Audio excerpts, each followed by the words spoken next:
Salut à tous les amis sérivores et cinéphiles, on se retrouve enfin après un bon mois de coupure pour les vacances. J'en avais vraiment besoin. J'espère que vous allez bien et pour ma part, la transition a été brutale. Je suis passé du soleil des vacances à l'analyse de tempêtes préhistoriques. Et c'est littéralement entre deux turbulences sur le petit écran de mon téléphone lors de mon retour que j'ai dévoré la nouvelle série documentaire événement de Netflix sobrement intitulée Les dinosaures. Alors oui, le voir sur un écran d'avion n'est peut-être pas l'idéal pour juger de la 4K, mais quand on est passionné, eh bien on ne choisit pas son moment. Produite par le grand Steven Spielberg via Amblin et narrée par la voix légendaire de Morgan Freeman en VO, cette fresque en 4 épisodes nous propose un voyage temporel de 160 millions d'années du Trias jusqu'à l'apocalypse bien connue du Crétacé. L'idée ici n'est pas seulement de nous montrer des monstres qui rugissent, mais de suivre une progression linéaire de l'histoire de la Terre. On nous promet une immersion totale dans une lutte constante du vivant face à une planète dont les équilibres basculent. Est-ce que ce retour aux sources jurassiques est la claque scientifique attendue ou juste un beau feu d'artifice visuel pour le grand public? Eh bien, on décolle tout de suite pour l'analyse.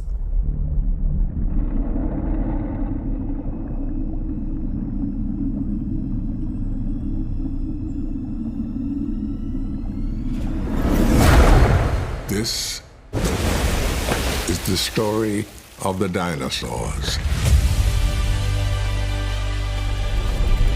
Like you've never seen it before.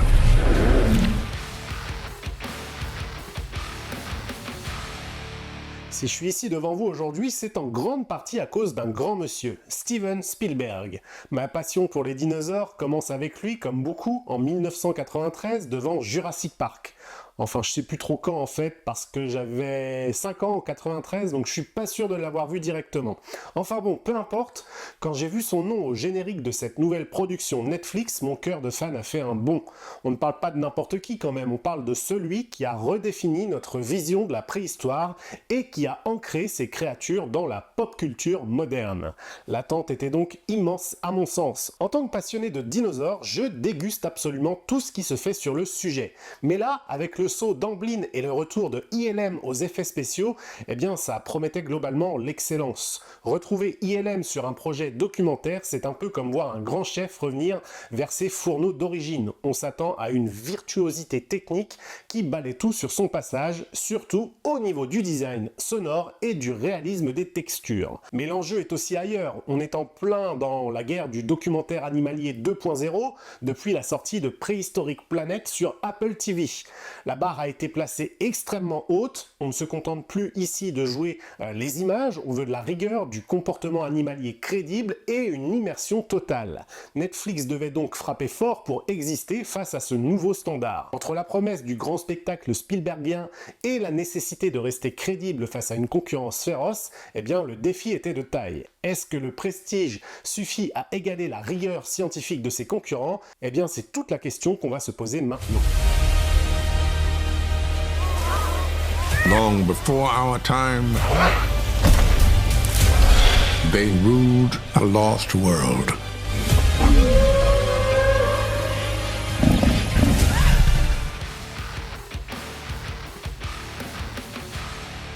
Ce qui m'a d'abord frappé dans ce documentaire, eh bien, c'est le choix de la narration. On s'éloigne du format classique par écosystème par exemple, vous savez, le genre d'épisode qui traite uniquement des océans, puis un autre sur les forêts, etc. Ici au contraire, et contrairement à Prehistoric Planet, on adopte une structure strictement linéaire. C'est un vrai parti pris narratif. On suit une progression chronologique, une véritable épopée qui s'étale sur des millions d'années. Ce découpage apporte un sentiment de suspense assez rare pour un documentaire. On ne regarde pas juste des dinosaures vivre leur vie de manière isolée, on assiste au contraire à la montée en puissance d'un règne avec ses pionniers du Trias et ses futurs maîtres du Jurassique et du Crétacé. C'est fluide, cohérent écran et ça permet de bien visualiser comment la domination de certains groupes d'espèces s'est construite sur le long terme. On sent la patte d'ailleurs de Spielberg dans cette volonté de raconter une histoire avec un début, un milieu et une fin, plutôt que de livrer une encyclopédie visuelle segmentée, et ça, globalement, j'ai vraiment aimé. D'autre part, certains le savent, youtubeur n'est pas ma profession, et dans la vie civile, je suis météorologue, et j'ai forcément dans ce cadre de bonnes connaissances en climatologie. Du coup, évidemment, j'ai particulièrement vibré sur l'angle thématique. La série ne se contente pas de montrer des prédateurs qui chassent, elle place l'évolution des espèces au cœur des changements environnementaux globaux qui ont touché la planète. C'est un aspect trop souvent négligé dans ce type de documentaire. On nous parle ici de dérive des continents, de modification des courants atmosphériques et de leurs impacts directs sur la biodiversité. Le ton a une coloration forcément écologique, évidente, une réflexion sur la fragilité de la vie face aux bouleversements planétaires. Alors rassurez-vous, je ne vais pas vous faire la morale sur ce type de choses, notamment parce que j'ai dévoré ces épisodes dans un avion de retour des vacances avec un bilan carbone qui ferait probablement une attaque à un diplodocus. Mais sur le fond, le constat scientifique est quand même passionnant. Le climat est le véritable chef d'orchestre du vivant. C'est lui qui distribue les cartes, qui crée des niches écologiques et qui parfois les referme brutalement. On voit bien comment des variations de température ou de pluviométrie sur le long terme, ce qu'on appelle des forçages climatiques, obligent la biologie à innover. C'est de la géoscience pure, vulgarisée pour le grand public, et cette mise en avant du lien terre-atmosphère vivant a pour moi une grande qualité, c'est la grande force de cette production. Le documentaire évite aussi par exemple le piège du combat de gladiateurs permanent. Trop souvent on nous vend du tricératops contre du T-Rex, comme si la vie préhistorique n'était qu'une arène sanglante. Ici le vrai protagoniste, c'est l'adaptation. On comprend enfin qu'une espèce n'est rien sans son biome et qu'une simple variation de quelques degrés ou une modification des précipitations sur un millénaire peut rebattre totalement les cartes de la survie. C'est une vision systémique qui m'a parlé. On parle de géologie, d'atmosphère, de biologie dans un seul et même documentaire cohérent. En géosciences, d'ailleurs, on étudie la résilience des systèmes et voir cela illustré avec de tels moyens cinématographiques donne une dimension concrète à des concepts parfois abstraits.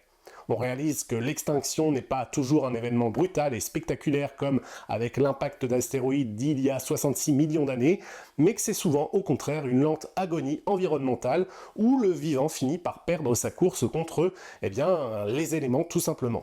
Vous l'aurez compris, sur le fond, j'ai plutôt apprécié, même s'il y a des choses à redire. Parlons maintenant de la forme, parce que là, on touche au sublime. Même sur mon petit écran, la claque a été réelle. On sent qu'ILM est aux commandes, la qualité des textures, le rendu de la lumière, sur les écailles, sur les plumes, la gestion des fluides, c'est du grand art. On retrouve cette capacité unique à donner une âme et une présence physique aux créatures, savoir-faire qui remonte aux origines de Jurassic Park, évidemment. Et que dire du design sonore? C'est bluffant de réalisme, chaque craquement de branches, chaque respiration lourde nous plonge dans une immersion totale. Mais c'est aussi là que le bas blesse à mon sens, à force de vouloir nous en mettre plein la vue avec une multitude d'espèces notamment, ce qui est louable en soi, la série finit un peu par les survoler toutes. On ne creuse pas vraiment le comportement ou les spécificités biologiques de chacune, on reste souvent à la surface avec un schéma narratif qui finit d'ailleurs par devenir assez répétitif. On présente une espèce, elle lutte pour sa survie et on passe à la suivante. C'est un peu frustrant quand on est passionné car on aimerait s'arrêter, observer et comprendre plus en profondeur au lieu de simplement enchaîner les séquences de spectacle. Je tiens à préciser aussi d'ailleurs qu'il y a quelques incertitudes à mon sens sur le fond, notamment concernant des anachronismes sur les espèces qui vivent ensemble et qui n'auraient pas dû. D'autre part, si l'intention de lier le climat et l'évolution est là, l'exécution scientifique m'a laissé un peu sur ma faim aussi. Les explications sur les extinctions de masse ou les grands basculements environnementaux sont souvent assez basiques, voire parfois même un peu confuses. Pour un programme qui se veut pédagogique, j'ai trouvé que certains mécanismes complexes étaient expédiés en 2 phrases, laissant planer un flou artistique sur les causes réelles de ces crises. Mais ce qui m'a le plus dérangé, ce sont les animations illustrant les passages entre les périodes géologiques. C'est joli, c'est bien mis en scène, mais c'est scientifiquement très peu crédible. On a l'impression que la planète change de visage en un claquement de doigts, avec des transitions climatiques ou écologiques ou géologiques qui ne respectent pas du tout les échelles de temps, ni la physique terrestre tout simplement.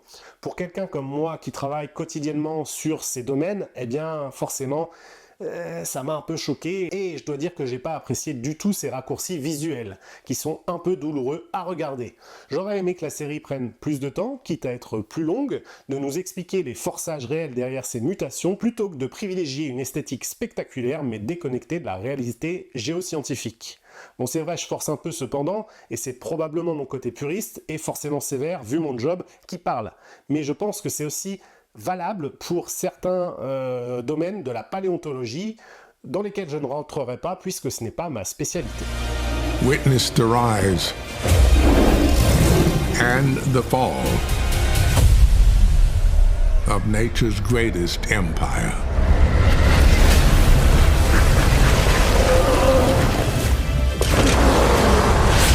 From the giants that shook the ground to the hunters who ruled the skies.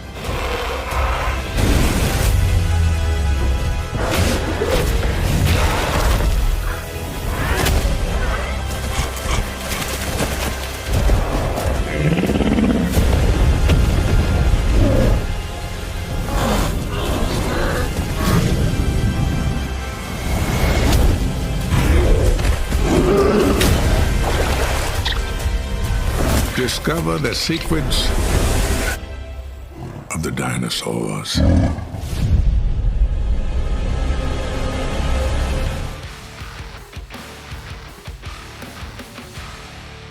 Bon, du coup, au final, on se trouve face à un programme qui semble avoir un peu le cul entre deux chaises. D'un côté, c'est une porte d'entrée absolument parfaite pour les plus jeunes, c'est très pédagogique dans la forme, ultra accessible et visuellement irrésistible. Si vous avez des enfants ou si vous voulez faire découvrir ce monde à un néophyte, eh bien c'est l'outil idéal.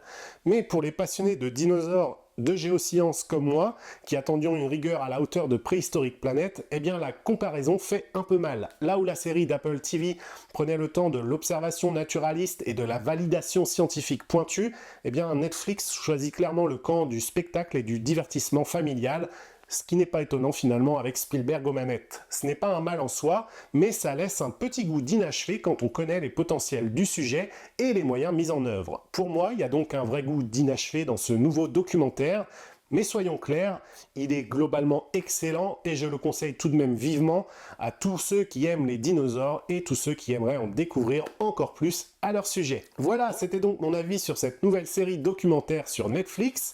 Ça m'a fait un bien fou de vous retrouver pour ce débrief. La rentrée s'annonce chargée sur la chaîne avec pas mal de sujets sous le coude, alors restez branchés, on se retrouve très vite pour décrypter d'autres sujets, dans la pop culture notamment, et d'ici là, prenez soin de vous, portez-vous bien et ciao!